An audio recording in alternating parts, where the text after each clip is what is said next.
نحمده ونستعينه ونستغفره ونؤمن به ونتوكل عليه ونعوذ بالله من شرور أنفسنا ومن سيئات أعمالنا من يهده الله فلا مضل له ومن يضلل فلا هادي له ونشهد أن لا إله إلا الله وحده لا شريك له ونشهد أن سيدنا ونبينا وحبيبنا وشفيعنا وسندنا وإمامنا ومولانا محمدا عبده ورسوله صلى الله عليه وعلى آله وصحبه وبارك وسلم تسليما كثيرا كثيرا.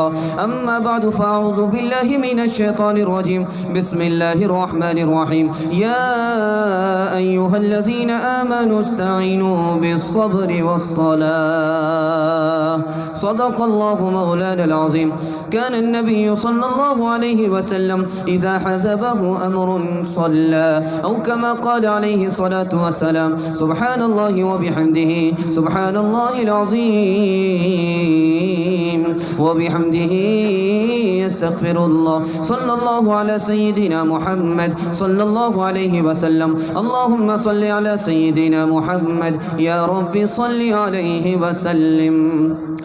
جب زبان مصطفیٰ نے ہلائی لب پہ اللہ کی بات آئی.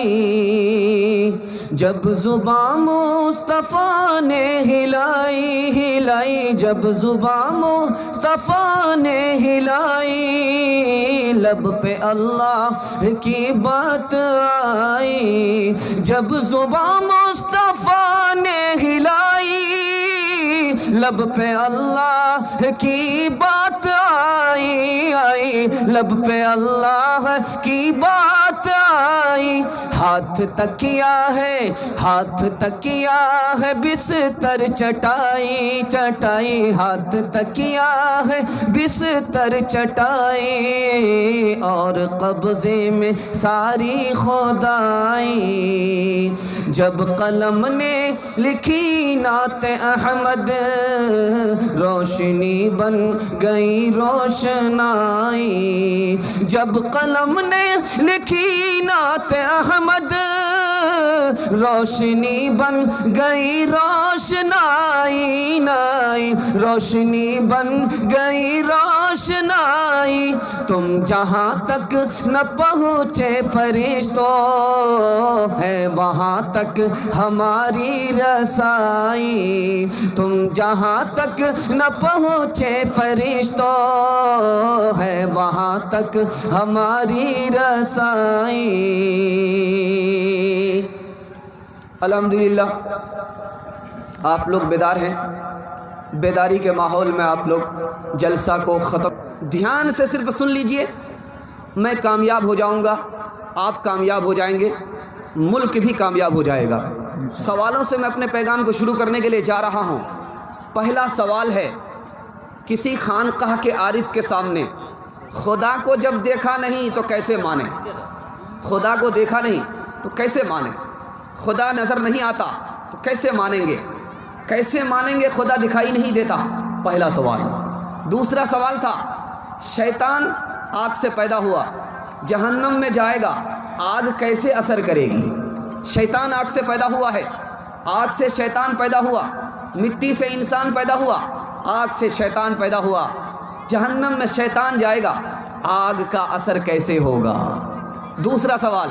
تیسرا سوال ہے, جب ہر کام خدا کی مرضی سے ہوتا ہے پھر بندہ کیوں پکڑا جاتا ہے؟ بندہ کیوں پکڑا جاتا ہے؟ ہر کام خدا کی مرضی سے ہوتا ہے تو خدا بندے کو کیوں پکڑتا ہے؟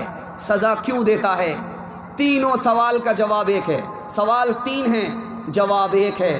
ڈھیلا اٹھایا اور سر پر مار دیا, تینوں سوال کا جواب آ گیا. تینوں سوال کا جواب کیسے آیا وہ میں آپ کو بتانے کے لیے جا رہا ہوں.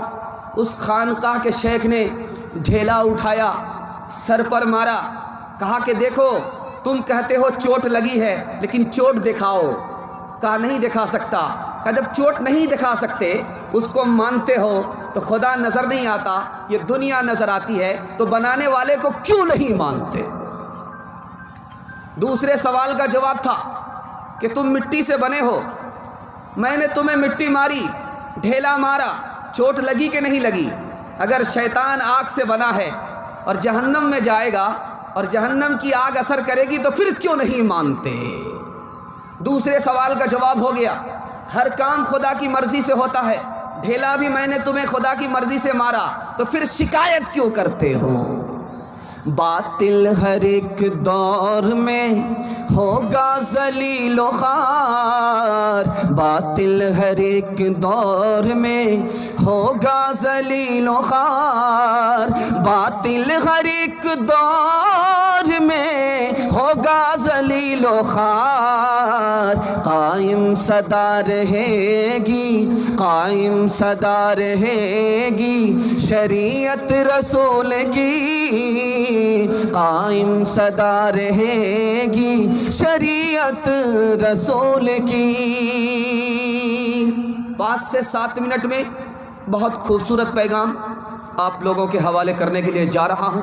بہت با ادب آپ بیٹھے ہیں، اللہ نے اس ادب کی وجہ سے آج کے اس جلسے کو خوبصورت بنایا، اللہ آپ کو خوبصورت بنا کر خوش نصیب فرمائے۔ 5 سے 7 منٹ میں یہ نمونہ میں دینے کے لیے جا رہا ہوں۔ خدا معاف بھی کرتا ہے، خدا سزا بھی دیتا ہے۔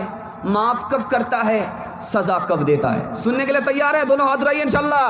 انشاءاللہ خدا سزا دیتا ہے، خدا معاف کرتا ہے، معاف کرتا ہے، سزا دیتا ہے۔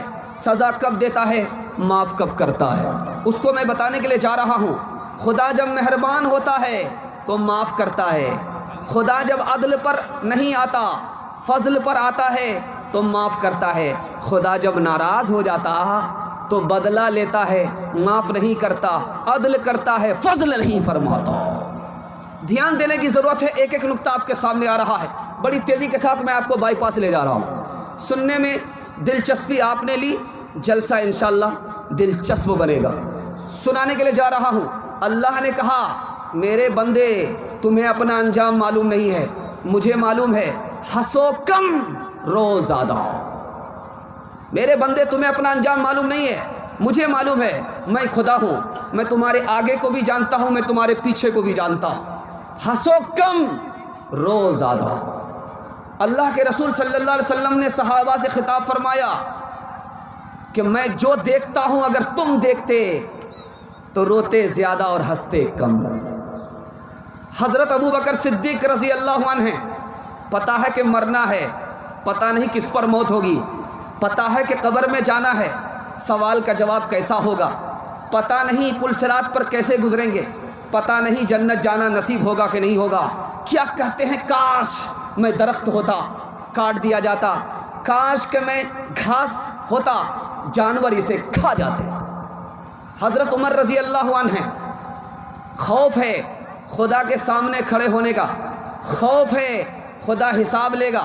جوانی دی، زندگانی دی، تندرستی دی، کہاں آباد کیا، کہاں برباد کیا، جواب بن پائے گا کہ نہیں بن پائے گا۔ کیا کہتے ہیں، کاش میری ماں نے مجھ کو جنا ہی نہ ہوتا، میں تن کا ہوتا، ہوا یہاں سے اڑا کر کے کہیں اور پہنچا دیتی۔ چوتھا نمونہ میں آپ کے سامنے لے کر کے آ رہا ہوں، صحابی رسول ہیں، حضرت ابو درداء نام ہے، رو رہے ہیں۔ بیوی نے پوچھا کہ آپ کیوں روتے ہیں؟ کہ رونے کی وجہ یہ ہے، پل صراط سے گزرنا ہوگا، پتہ نہیں نجات ملے گی کہ نہیں ملے گی۔ امام ابو حنیفہ ہیں، رات روتے روتے گزر جاتی ہے، رات گزر گئی روتے روتے، کیا رونا ہے، کس پر رونا ہے؟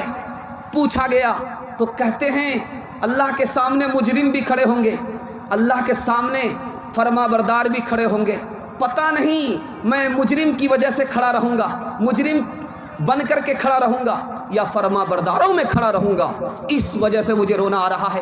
2 مثال پر اس نمونے کو ختم کر رہا ہوں۔ حضرت عائشہ فرماتی ہیں، یا رسول اللہ، بغیر حساب کے کسی کو نجات ملے گی؟ کہ ایک آدمی ہے جو اپنے گناہ پر روتا ہے، بغیر حساب کے اللہ جنت میں داخل فرماتا ہے۔ صحابی رسول ہیں، سوال کرتے ہیں، یا رسول اللہ، اللہ کی پکڑ سے نجات کیسے ہوگی؟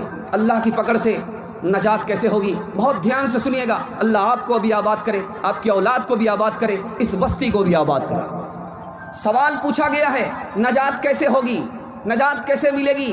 تو پہلا جواب ملا زبان کو قابو میں رکھو، دوسرا جواب ملا گھر بیٹھ کر کے رہو، فتنے کی جگہ سے دور رہو، بازار سے دور رہو، فتنے کی جگہ سے دور رہو، اور آگے فرمایا اپنے گناہ کو یاد کر کے رویا کرو۔